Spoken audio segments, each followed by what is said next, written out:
Hello everyone, welcome back to Binary Corner, and it's been a while I haven't posted any video on Next.js. So in this video I will be talking about the data fetching mechanism in Next.js and how can we improve to get the best performance in our Next.js application. And I'll give you a basic example on how people use these data fetching mechanism, and often they use bad practices. So what are the best practices that we can use in Next.js leveraging the best performance?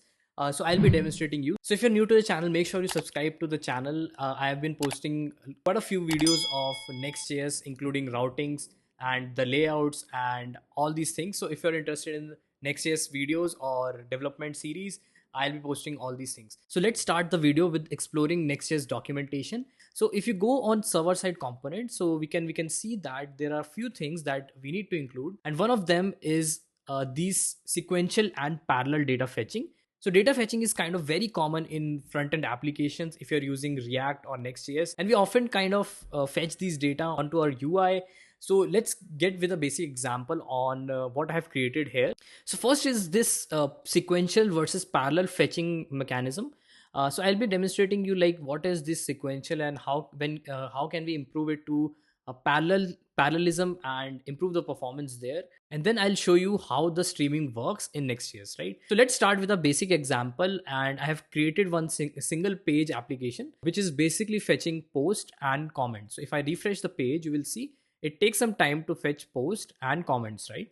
So if I show you the code, it's a basic Next.js application. I am having a page.tsx, which is basically having a welcome title and two components, post and comments, right? So this is how we are basically fetching these data, and inside one of the component, if I show post, we are basically using useEffect, which is basically React's hook. And if you refresh the page, you will see our post takes some time, but interestingly, our comments is kind of instant, right? I'll show you why these two are different and what should we use, right? So first is the post, which is basically using use effect.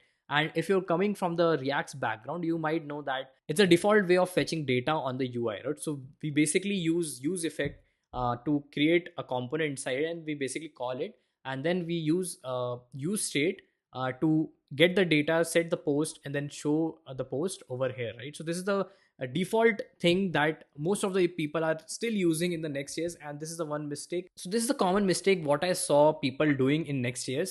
So they kind of use the old methods of fetching the data using use effect. You should not do this because we have better way now, right? I'll show you the better way. So let me go to the comment component. So if I open the comments, you will see it's kind of a clean approach where we are just using fetch, and then we are just fetching the data and then just showing the data. Interestingly, you will see that these components are async components, which is basically server side components, which is introduced in React and Next.js, right? So what we are basically doing is we are making this component as async, and these components are server side components, which is basically we are importing it on the page.tsx, right? Interestingly, if you go on post component, you will see I am using use client over here, right? Because I can't use use effect or use state in server side components. So this is the bad practice of fetching the data, and you should not do that until unless it's mandatory to have those data fetching on the UI. So guys, let me explain you about the difference between server side component and the client component. So basically in the Next.js server, right, so we have two type of components. We have server components and then we have a client components.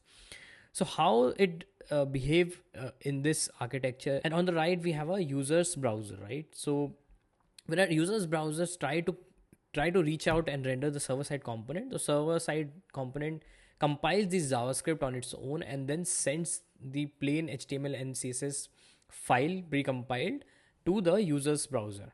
But in the case of a client component, when users make a request to a client component, so the client component ships the JavaScript along with it, and then this JavaScript executes on the user's machine, right? So this is a basic overview on how the server component works and how the client components work. So let's try to convert the post into server side components, what we have done over here, right? So let me do that. So first thing, you need to remove use client, and I'll remove these two as well. And what I'll do is I will remove use state and use effect and all these things and set as well, right?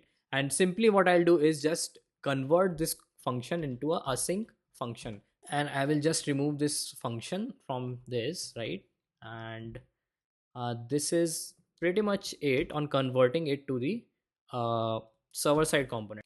So that's it on converting a client component into a server side component, which is basically fetching the data, right? What we are basically doing is just fetching the post into the post response, and we're just extracting the JSON out of it, and we're just converted it into the async component. Now if I refresh the page, you will see that the post and component are now fetching at the same time, right? So this is how you're gonna use the server side component to improve the performance of your data fetching. So now you might be having one question, that is this a sequential call or a parallel call? So now I have introduced two flags over here, two console logs basically. So one is before fetching the post and one is after fetching the post, right?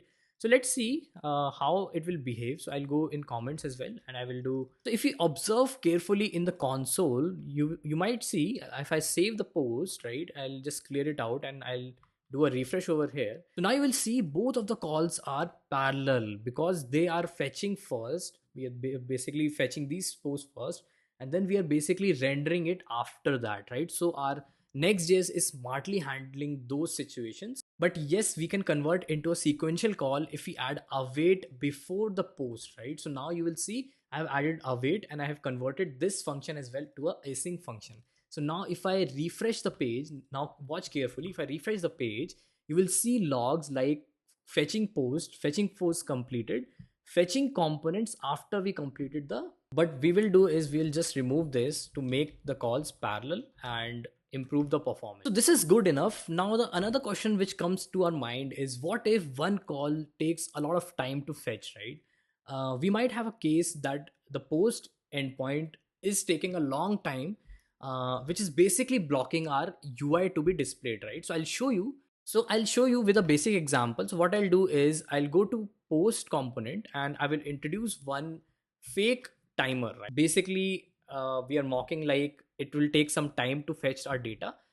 So if we go inside our fake timer, so we are basically returning a promise which is timing out in 3 seconds, right? So we get a delay of 3 seconds. So now if we see, we are basically what we are saying is this post component will take 3 seconds to display, right? So now if I refresh the page, you will see my page is kind of slow and it takes 3 seconds delay to load this, right? And this gets even worse if we try to increase the timer with 6 or 10 seconds. So let's suppose we are taking 10 seconds to fetch the data. So if I refresh the page, now you will see our page is not rendering, right? So our page is stuck, right? So this is still a bad practice of fetching the data, right? So you will see that we are still fetching the data. It's taking a quite long time, right? So what we can do here to solve this is to show a loader over here and keep this component into a loading state and show the other components which are already been rendered, right? So we can do it using data streaming. The way how we're gonna do it is with Suspense, right? So we'll go back to the code, and what we'll do is wrap the post component inside Suspense, right? So I'll introduce a Suspense, which is basically React's component, and I will wrap this up in Suspense and I'll just give a enter. So now what I will do is if I do a Suspense in, and if I call a fallback, which is basically I'll give a loading state as loading, right? And then if I save this, so now you will see something interesting. Our post components kind of stuck in the loading state, right? Because it's taking 10 seconds delay, right?